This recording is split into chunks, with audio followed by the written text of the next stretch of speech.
रे मुरारी, हे नाथ नारायण वासुदेवा, श्रीमन नारायण नारायण नारायण, भजमन नारायण नारायण नारायण। गोविंद मेरो है गोपाल मेरो है, श्री बांके बिहारी नंदलाल मेरो है। बांके बिहारी जय हो तुम्हारी, जय हो तुम्हारी लाला जय हो तुम्हारी। पिछले अध्याय में हमने 10वें स्कंद के 61वें अध्याय में पढ़ा कि भगवान श्री कृष्ण का और रुक्मणी जी का आपस में संवाद हुआ, और बलराम जी और उनके सबकी उनकी संतानों के बारे में भगवान के द्वारा जो संतान पैदा हुई, 10 संतान, सभी हजारों रानियों के 16,000 रानी के बच्चे हुए, और जो हुए और जो सब सुना दिए हैं। आज हम 10वें स्कंद का 62वां अध्याय पढ़ेंगे और आप सुनेंगे। थोड़ी देर भजन करना। प्राणी भजले हरि को नाम, काम तेरे को ही नावे वो। प्राणी भजले हरि को नाम, काम तेरे को ही नावे वो। प्राणी भजले सीताराम, काम तेरे कोई नावे वो। देखिए स्वार्थ का संसार, देखिए स्वार्थ का संसार। मात पिता भ्राता सुत नारी, भजन कर हर बारंबार। बारंबार तन से सुआ उड़ जाए, संग तेरे कोई न जावे गो। प्राणी भजले हर को नाम, काम तेरे कोई न आवे गो। देखिए स्वार्थ का संसार, मात पिता भ्राता सुत नारी, भजन कर हर को बारंबार। तन से सुआ उड़ जाए गो, संग तेरे कोई नहीं जावे गो। प्राणी भजले हरि को नाम, काम तेरे कोई न आवे गो। प्राणी भजले सीताराम, काम तेरे कोई न आवे गो। देखिए कुदरत रूपी चाल, कि लिपटो माया ऊपर जाल।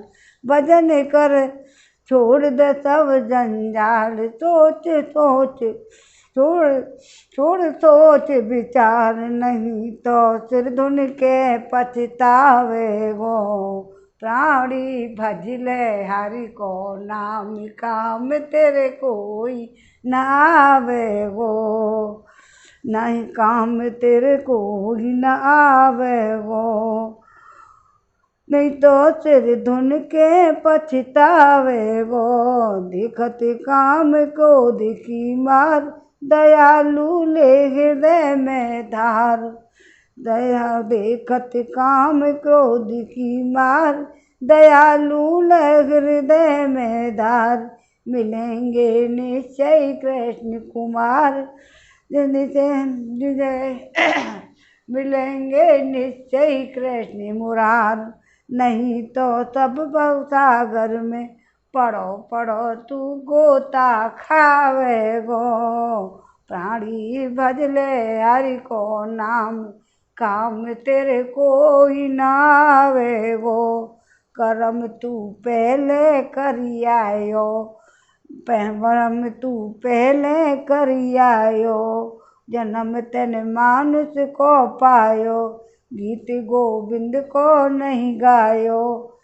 184 भोग जन्म की वृथा गवावे गो। प्राणी भजले हरि को नाम, काम तेरे कोई न आवे गो।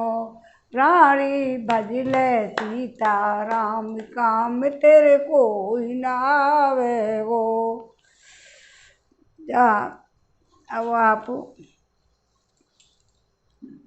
62वां अध्याय 10वें स्कंद का उषा अनिरुद्ध का मिलन होगा। इसमें भगवान की नाती हैं अनिरुद्ध जी। राजा परीक्षित ने पूछा, महायोग संपन्न मुनीश्वर, मैंने सुना है यदुवंश शिरोमणि अनिरुद्ध जी बाणासुर की पुत्री उषा से विवाह किया था और इस प्रसंग में भगवान श्री कृष्ण और शंकर जी का बहुत बड़ा घमासान युद्ध हुआ था। आप कृपा करके यह वृत्तांत मुझे विस्तार से सुनाइए। अब आराम से सुनो। श्री सुखदेव जी ने कहा, परीक्षित, महात्मा बलि की कथा तो तुम सुन ही चुके हो। उन्होंने वामन रूपी धारी भगवान को सारी पृथ्वी दान कर दी। बाणासुर दैत्यराज बलि का औरत पुत्र बाणासुर भगवान शिव की भक्ति में सदा रत रहता था। समाज में उसका बड़ा आदर था। उसकी उदारता और बुद्धिमत्ता की प्रशंसनीय थी। उसकी प्रतिज्ञा अटल होती थी और सचमुच वह बात का धनी था। उन दिनों वह परम रमणीय शोणितपुर में राज करता था। भगवान शंकर की कृपा से इंद्रादि देवता नौकर चाकर की तरह उसकी सेवा करते थे। उसके 1000 भुजाएं थीं। एक दिन जब भगवान शंकर तांडव नृत्य कर रहे थे तब उसने अपने 1000 हाथों से अनेकों प्रकार के बाजे बजाकर उन्हें प्रसन्न कर लिया। सचमुच भगवान शंकर बड़े ही भक्त वत्सल शरणागत भक्षक हैं। समस्त भूतों के एकमात्र स्वामी प्रभु ने बाणासुर से कहा, तुम्हारी जो इच्छा है मुझसे मांग लो। बाणासुर ने कहा, भगवान आप मेरे नगर की रक्षा करते हुए यहीं रहा करें। भगवान शिव जी ने कहा।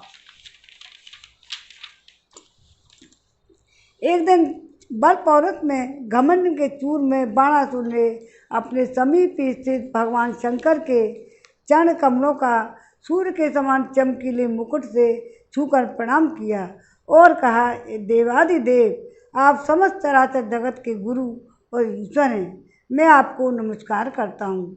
जिन लोगों के मनोरथ अब तक पूरे नहीं हुए हैं उनको पूर्ण करने के लिए आप कल्प वृक्ष हैं। हे भगवान, आपने मुझे 1000 भुजाएं दी हैं परंतु वे मेरे लिए केवल भार रूप हो रही हैं, क्योंकि त्रिलोकी में आपको छोड़कर मुझे अपनी बराबरी का कोई वीर योद्धा ही नहीं मिलता जो मुझसे लड़ सके। अब उसको घमंड आ गया। आदिदेव, एक बार मेरी बाहों में लड़ने के लिए इतनी खुजलाहट हुई कि मैं दिग्गजों को ओर चला, परंतु वे भी डर के मारे भाग खड़े हुए। उस समय मार्ग में अपनी बाहों की चोट से मैंने बहुत पहाड़ों को तोड़ फोड़ डाला था।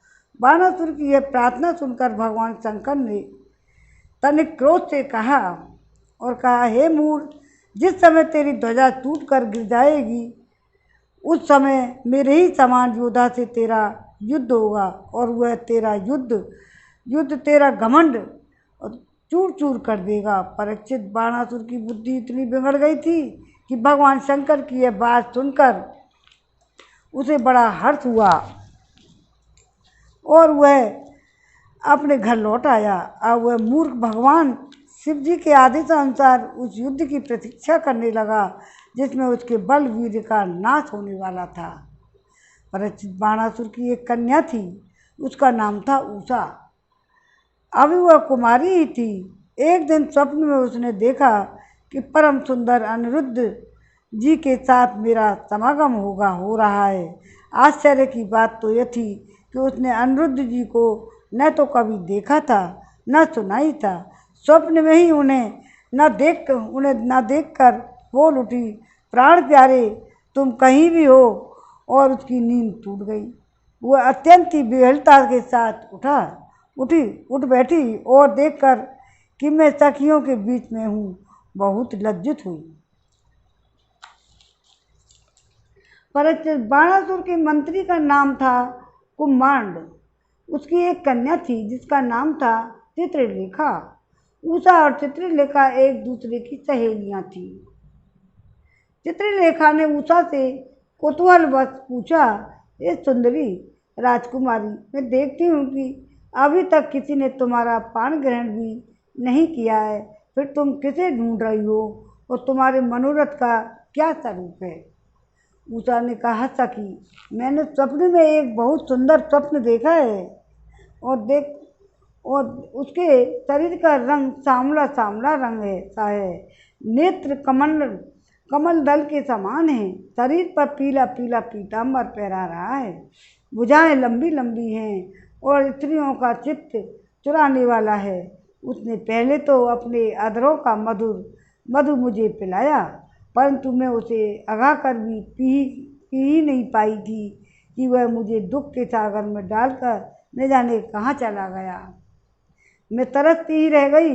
हे सखी, मैं अपने उसी प्राण वल्लभ को ढूंढ रही हूँ। चित्रलेखा ने कहा, सखी, यदि तुम्हारा चित्त चोर त्रिलोक में कहीं भी होगा और उसे तुम पहचान सकोगी तो मैं तुम्हारी विरह व्यथा अवश्य शांत कर दूंगी। मैं चित्र बनाती हूँ, तुम अपने चित्त चोर प्राण वल्लभ को पहचान कर बतला दो, फिर वह चाहे कहीं भी होगा, मैं उसे तुम्हारे पास ले आऊँगी। ऐसा उसने प्रण कर लिया सहेली ने। यूँ कहकर चित्रलेखा ने बातों में ही बहुत से देवता, गंधर्व, सिद्ध, चारण, पन्ना, दैत्य, विद्याधर, यक्ष और मनुष्यों के चित्र बना डाली। मनुष्यों में उसने कृष्णवंशी वसुदेव जी के पिता सूरसेन, वसुदेव जी, बलराम जी, भगवान श्री कृष्ण आदि के चित्र भी बनाए। प्रद्युम्न का चित्र देखते ही उषा लज्जित हो गई। परीक्षित जब उसने अनिरुद्ध का चित्र देखा तब तो वो लज्जा के मारे उसका सिर और नीचा हो गया। फिर मंद मंद मुस्कुराते हुए उसने कहा, मेरा प्राण वल्लभ यही है, यही है। अनिरुद्ध का चित्र देख करके परीक्षित चित्रलेखा योगिनी थी। वह जान गई थी कि ये भगवान श्री कृष्ण के पौत्र हैं। अब वह आकाश मार्ग से रात्रि में भगवान श्री कृष्ण के द्वारा सुरक्षित द्वारकापुरी में पहुंची। वहाँ अनिरुद्ध जी बहुत ही सुंदर पलंग पर सो रहे थे। चित्रलेखा योग सिद्धि के प्रभाव से उन्हें उठाकर शोणितपुर ले आई और अपनी सखी उषा को उसके प्रियतम का दर्शन करा दिया। अपने परम सुंदर प्राण वल्लभ को पाकर आनंद की अधिकता से उसका मुख कमल प्रफुल्लित हो उठा और वह अनिरुद्ध जी के साथ अपने महल में विहार करने लगी। परीक्षित, उसका अंतःपुर इतना सुरक्षित था कि उसकी ओर कोई पुरुष झांक तक नहीं सकता था। उषा का प्रेम दिन दिन दूना रात चौगुना हो गया था। वह बढ़ता जा रहा था। वह बहुमूल्य वस्त्र, पुष्पों के हार, इत्र, फूल, धूप, दीप, आसन आदि सामग्रियों से सुमधुर पेय और पीने योग्य पदार्थ, दूध, शरबत आदि भोज चबाकर खाने योग्य भक्ष्य, निगल जाने योग्य पदार्थों से तथा मनोहर वाणी तथा सेवा शुश्रूषा से अनिरुद्ध जी का बड़ा सत्कार करती। उषा ने अपने प्रेम से मन को अपने बस में कर लिया। अनिरुद्ध जी उस कन्या के अंतःपुर में छिपे रहकर अपने आप को भूल गए। उन्हें इस बात का पता नहीं चला कि मुझे यहाँ आए कितने दिन बीत गए हैं। परीक्षित, यदुकुमार, अनिरुद्ध जी ने सहवास से उषा का कुंवारापन नष्ट हो चुका था। उसके शरीर पर ऐसे चिन्ह प्रकट हो गए जो स्पष्ट इस बात की सूचना दे रहे थे जिन्हें किसी प्रकार छिपाया नहीं जा सकता था। उषा बहुत प्रसन्न भी रहने लगी। पहरेदारों ने समझ लिया कि इसका किसी न किसी पुरुष से संबंध अवश्य हो गया है।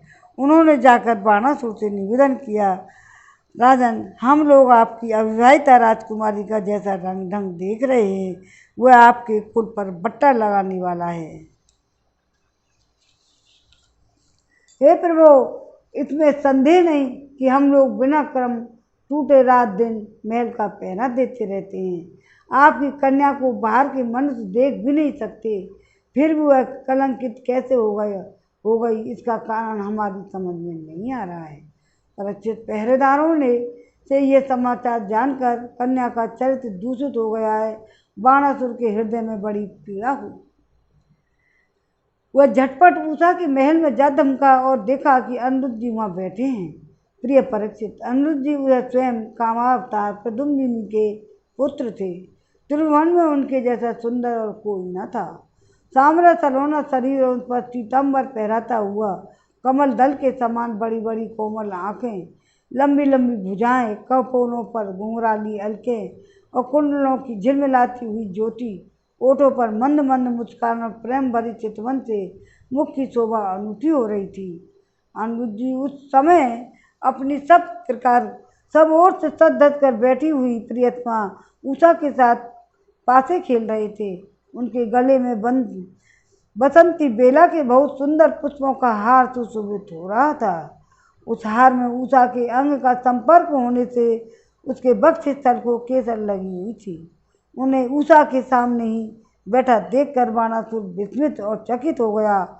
जब वह अनिरुद्ध जी को ने देखा कि बाणासुर बहुत ही आक्रमणकारी और शस्त्रास्त्र से सुसज्जित वीर सैनिकों के साथ महल में घुस आया है, तब वे उन्हें धराशायी कर देने के लिए लोहे का एक भयंकर परिघ लेकर डट गए, मानो वह स्वयं काल दंड लेकर नतु यम खड़ा हो। बाणासुर के साथ आए हुए सैनिक उनको पकड़ने के लिए जो ही उनकी ओर झपटते, तो ही वे उन्हें मार मार कर गिराते, ठीक वैसे ही जैसे सुअरों के दल का नायक कुत्तों को मार डाले।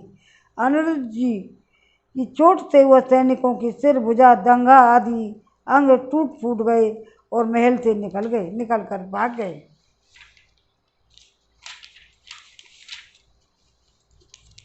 जब बाणासुर ने देखा यह तो मेरी सारी सेना का संहार कर रहा है, तो वह क्रोध से तिलमिला उठा और नागपाश में उसे बांध लिया। उषा ने जब सुना कि उसका प्रियतम बांध लिया गया है, वह अत्यंत शोक और विषाद से विभोर हो गई और उसके नेत्रों से आंसू धारा बहने लगी। वह रोने लगी। 62वें अध्याय में विराम हो गया है। श्रीमन नारायण नारायण नारायण, बजमन नारायण नारायण नारायण, गोविंद मेरो है गोपाल मेरो है, श्री बांके बिहारी नंदलाल मेरो है। अब 10वें स्कंद का 63वां अध्याय पढ़ेंगे। इसमें भगवान श्री कृष्ण के साथ बाणासुर का भयंकर युद्ध होगा। श्री सुखदेव जी कहते हैं, परीक्षित, बरसात के 4 महीने बीत गए, पर अनिरुद्ध जी का कहीं पता न चला। उनके घर के लोग इस घटना से बहुत ही शोकाकुल हो रहे थे। एक दिन नारद जी ने आकर अनिरुद्ध का शोणितपुर जाना, वहाँ बाणासुर की सैनिकों के हराना, फिर नागपाश में बांधा जाना, यह सारा समाचार सुनाया। तब श्री कृष्ण ही अपना आराध्य देव मानने वाले यदुवंशियों ने शोणितपुर पर चढ़ाई कर दी। अब श्री कृष्ण और बलराम जी के साथ उनके अनुयायी और सभी यदुवंशी प्रद्युम्न और सात्य की गद, साम, सारण, नंद, उपनंद, भद्र आदि ने 12 अक्षौहिणी सेना के साथ व्यूह बनाकर चारों ओर से बाणासुर की राजधानी को घेर लिया। जब बाणासुर ने देखा यदुवंशियों की सेना नगर के उद्यान पर, कोटों पर, पुर्जों पर सिंहोद्वार को तोड़ फोड़ रही है, तब उसे बड़ा क्रोध आया और वह 12 अक्षौहिणी सेना लेकर नगर से निकल पड़ा। बाणासुर की ओर से साक्षात भगवान शंकर पृथ्वीराज नंदी पर सवार होकर अपने पुत्र कार्तिकेय और गणों के साथ रणभूमि में पधारे। उन्होंने भगवान श्री कृष्ण तथा बलराम जी से युद्ध किया। परीक्षित को युद्ध इतना अद्भुत और घमासान हुआ कि उसे देखकर रोंगटे खड़े हो जाते थे। भगवान श्री कृष्ण से शंकर जी का और प्रद्युम्न से स्वामी कार्तिक का युद्ध हुआ। बलराम जी से कुंभकर्ण और कूपकर्ण का युद्ध हुआ। बाणासुर के पुत्र के साथ साम्ब और स्वयं बाणासुर के साथ सात्विक भिड़ गए। ब्रह्मा आदि बड़े बड़े देवता, ऋषि मुनि, सिद्ध, चारण, गंधर्व अप्सराएं और विमानों पर चढ़कर युद्ध देखने के लिए वहाँ आ पहुँचे। भगवान श्री कृष्ण ने अपने शांग धनुष के तीखी नोक वाले बाणों से शंकर जी के अनुचरों और भूत प्रेत सबको हुए डाकनी यातुधान बेतान विनायक प्रेतगण मातृगण पिशाच पुष्पामान पुष्पांड और ब्रह्म राक्षसों को मार मार कर खदेड़ दिया। पिनाकपाणी शंकर जी ने भगवान श्री कृष्ण पर भांति भांति के अगणित अस्त्र शस्त्र का प्रयोग किया, परंतु भगवान श्री कृष्ण ने बिना किसी प्रकार के विस्मय के उन्हें विरोधी शस्त्रास्त्रों से शांत कर दिया। भगवान श्री कृष्ण ने ब्रह्मास्त्र की शांति के लिए ब्रह्मास्त्र का वायव्यास्त्र के लिए, पर्वताशास्त्र का आग्नेयास्त्र के लिए और पर्जन्याशास्त्र का पाशुपतार शास्त्र के लिए नारायण शास्त्र का प्रयोग किया। इसके बाद भगवान श्री कृष्ण ने जुम्बनास्त्र से, जिसको मनुष्य को कोई जमाई पर जमाई आने लगती हैं, महादेव जी को मोहित कर दिया। वे युद्ध से व्रत होकर जमाई लेने लगे। तब भगवान श्री कृष्ण शंकर जी की से छुट्टी पाकर तलवार गदा और बाणों से बाणासुर की सेना का संहार करने लगे। इधर विदुम्न ने बाणों की बौछार से स्वामी कार्तिक को घायल कर दिया। उनके अंग अंग से रक्त की धारा बह चली। वे रणभूमि में छोड़कर अपने वाहन मयूर द्वारा भाग निकले और बलराम जी ने अपने मूसल की चोट से कुम्हाड़ और कुंभकर्ण को घायल कर दिया, तो रणभूमि में गिर पड़े। इस प्रकार युद्ध होने लगा। इस प्रकार अपने सेनापतियों को हताहत देखकर बाणासुर की सारी सेना तितर बितर हो गई। जब रथ पर सवार बाणासुर ने देखा कि श्री कृष्ण आदि के प्रहार से हमारी सेना तितर बितर और तहस नहस हो रही है, तब उसे बड़ा क्रोध आया। उसने चिढ़कर छाती को छोड़ दिया और भगवान श्री कृष्ण पर आक्रमण करने के लिए दौड़ पड़ा।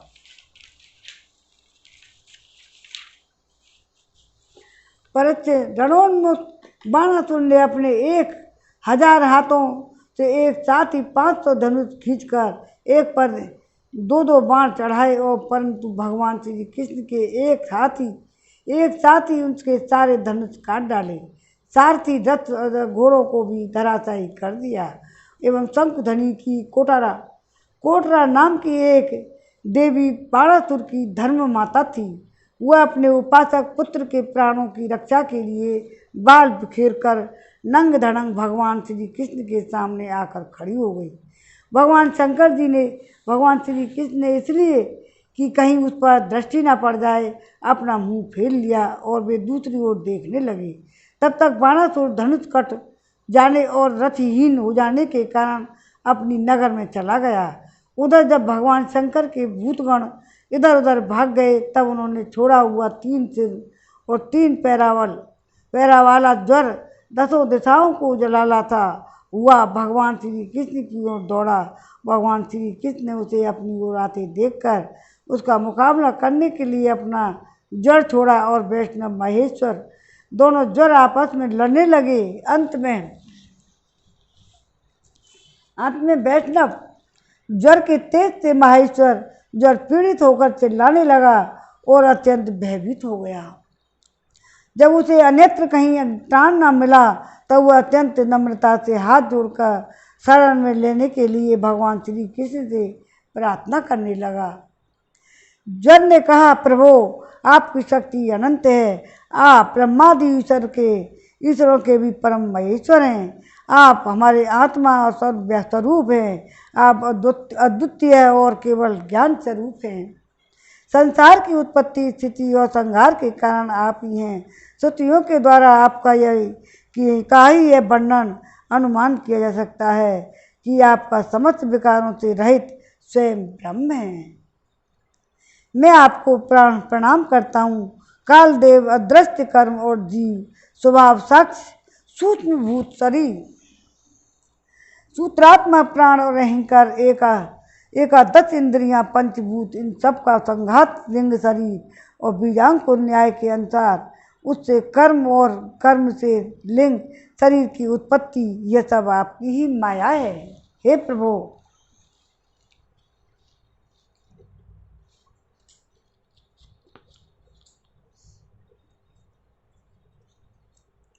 आप माया के निषेध की परम अवधि हैं। मैं आपको आपकी शरण में ग्रहण करता हूँ। हे प्रभु, मैं अपनी लीला से अनेकों रूप धारण कर लेते हैं और देवता, साधु और लोग मर्यादा का पालन पोषण करते हैं। साथ ही उन्मार्गगामी और हिंसक असुरों का संहार भी करते हैं। आपका यह अवतार पृथ्वी का भार उतारने के लिए हुआ है। हे प्रभु, आपके शांत, उग्र और अत्यंत भयानक दुस्सह तेज जड़ से मैं अत्यंत ही संतप्त हो रहा हूँ। भगवान, देहधारी जीवों की अभी तक ताप संताप रहता है। जब तक वे आशा के फंदों में फंसे रहते हैं, रहने के कारण आपके चरण कमलों की शरण नहीं ग्रहण करते। भगवान श्री कृष्ण ने कहा, हे त्रिशरा, मैं तुम पर प्रसन्न हूँ। अब तुम मेरे जड़ से निर्भय हो जाओ। संसार में जो कोई हम दोनों के संवाद का स्मरण करेगा, चर और कृष्ण के सब प्रकार के कहने करे अब तुम मेरे जड़ से निर्भय हो जाओ। संसार में जो कोई हम दोनों के संवाद का जो स्मरण करेगा, उसे तुमसे कोई भय न होगा। भगवान श्री कृष्ण के इस प्रकार कहने पर महेश्वर जर उन्हें प्रणाम करके चला गया। तब तक बाणासुर रथ पर सवार होकर भगवान श्री कृष्ण से युद्ध करने के लिए फिर आ पहुंचा। परंतु बाणासुर ने अपने 1000 हाथों में तरह तरह के हथियार ले रखे थे। अब वह अत्यंत क्रोध में भरकर चक्रपाण भगवान पर बाणों की वर्षा करने लगा। जब भगवान श्री कृष्ण ने देखा बाणासुर ने तो बाणों की झड़ी लगा दी है, तब वे छुरे के समान तीखी धार वाले चक्र से उसकी भुजाएं काटने लगे, मानो कोई किसी वृक्ष को छोटी छोटी डालियां काट रहा हो। जब भक्तवत्सल भगवान शंकर ने देखा कि बाणासुर की भुजाएं कट रही हैं, तब वे चक्रधारी भगवान श्री कृष्ण के पास आए और उनकी स्तुति करने लगे।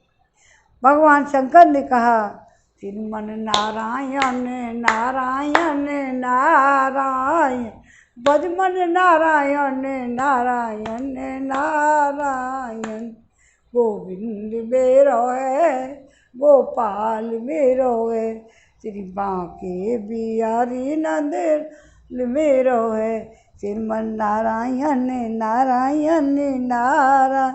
अब भगवान शंकर ने कहा, हे प्रभु, आप वेद मंत्रों में तात्पर्य रूप से छिपे हुए परम ज्योति स्वरूप परम ब्रह्म हैं। शुद्ध हृदय महात्मा गण आपके आकाश के समान सर्वव्यापक और निर्विकार निर्लेप स्वरूप का साक्षात्कार करते हैं।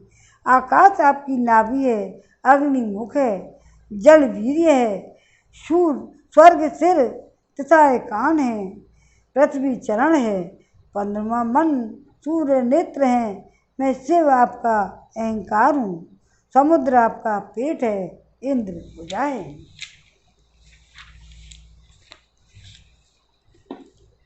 दान आदि औषधियाँ रोम है, मेघ केस है और ब्रह्मा बुद्धि प्रजापति लेंगे। इस प्रकार भगवान शिव जी श्री कृष्ण की स्तुति कर रहे हैं। धर्म हृदय है, इस प्रकार समस्त लोक और लोकांतरों के साथ जिसके शरीर की तुलना की जाती है, वे परम पुरुष आप ही हैं। अखंड ज्योति स्वरूप परमात्मन, आपका ये अत्यंत अवतार धर्म की रक्षा और संसार की अभ्युदय अभिवृद्धि के लिए ही हुआ है। हम सब आपके प्रभाव को ही प्रभावित होकर सातों भुवनों का पालन करते हैं। आप सजातीय विजातीय और स्वगत भेद में रहित हैं, एक और अद्वितीय आदि पुरुष हैं, मायाकृत जागृत स्वप्न और सुषुप्त। इन 3 अवस्थाओं में अनुगत उनके अतीत तुरीय तत्व भी आप ही हैं।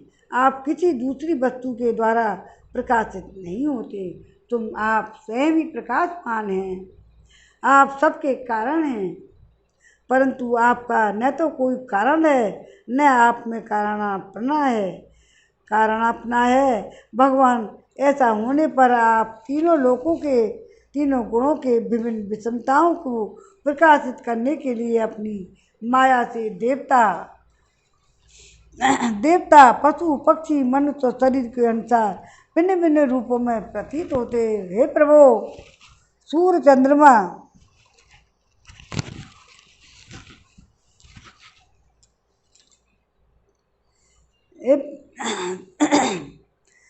पशु पक्षी मनुष्य और शरीर के अनुसार भिन्न भिन्न रूपों में प्रतीत होते हैं।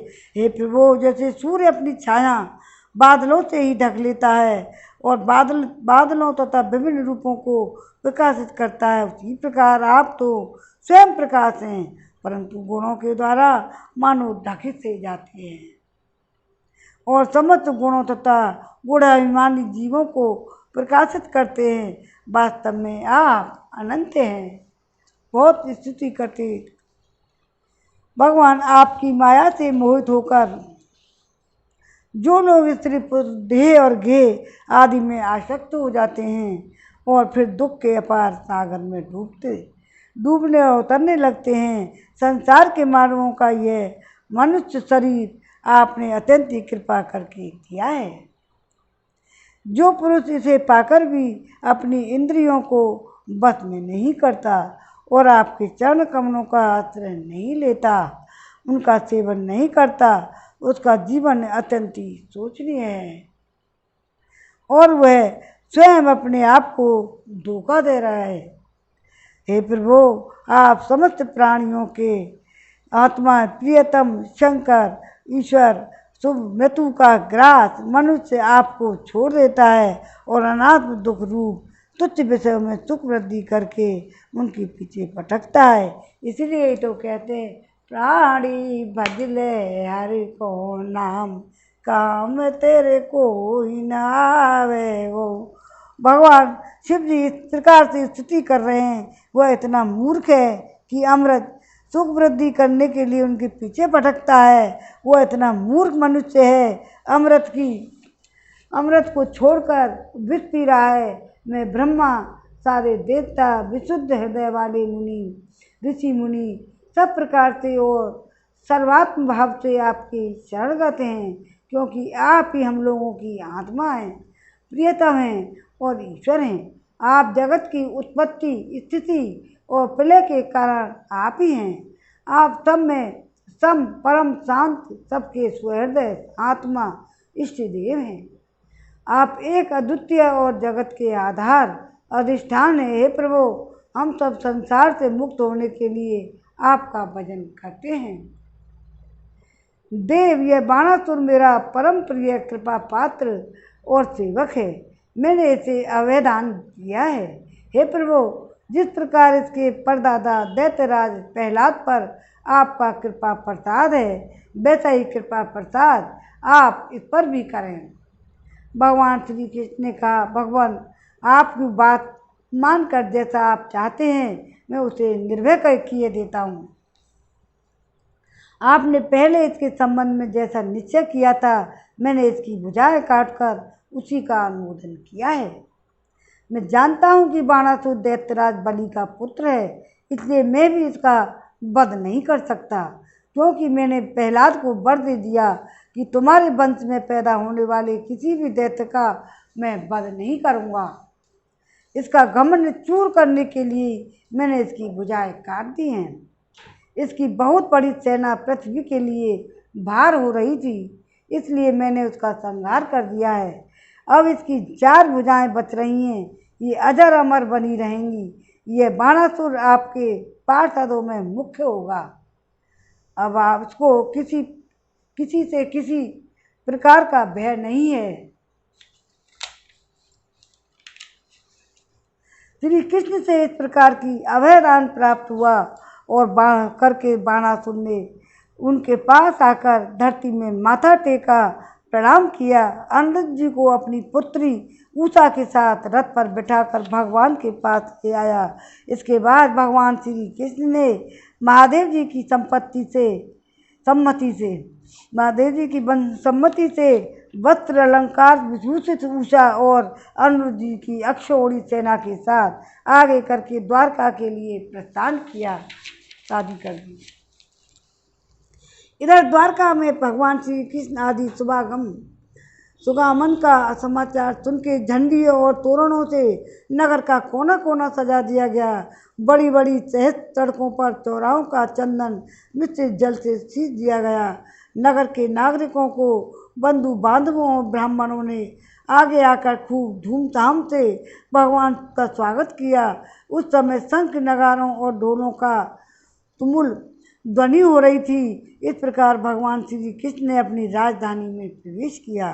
परीक्षित, जो पुरुष शंकर जी के साथ भगवान श्री कृष्ण का युद्ध और उनकी विजय की कथा का प्रातःकाल उठकर स्मरण करता है, उसकी पराजय नहीं होती। श्रीमन नारायण नारायण नारायण, भजमन नारायण नारायण नारायण। आवाज को जाए। श्री भागवत भगवान की है आरती, पापियों को पाप से है तारती। ये अमर ग्रंथ, ये मुख्य पंथ, ये पंचम वेद निराला, नव ज्योति जगाने वाला। हरि गान यही वरदान, यही जग की महिमा की आरती। पापियों को पाप से है तारती। ये शांति गीत पावन पुनीत, साकोप मिटाने वाला, हरि दरस दिखाने वाला। है सुख करणी है दुख हरणी, श्री मधुसूदन की आरती। पापियों को पाप से है तारती। श्री भगवान की है आरती, पापियों को पाप से है तारती। ये मधुर बोल जगबंद खोल, सन्मार्ग दिखाने वाला, बिगड़ी को बनाने वाला। श्री राम यही घनश्याम यही, प्रभु की महिमा की आरती। पापियों को पाप से है तारती। श्री भागवत भगवान की है आरती, पापियों को पाप से है तारती। ओम नमो भगवते वासुदेवाय नमः। आज के आनंद की जय। जय जय श्री राधे राधे श्याम।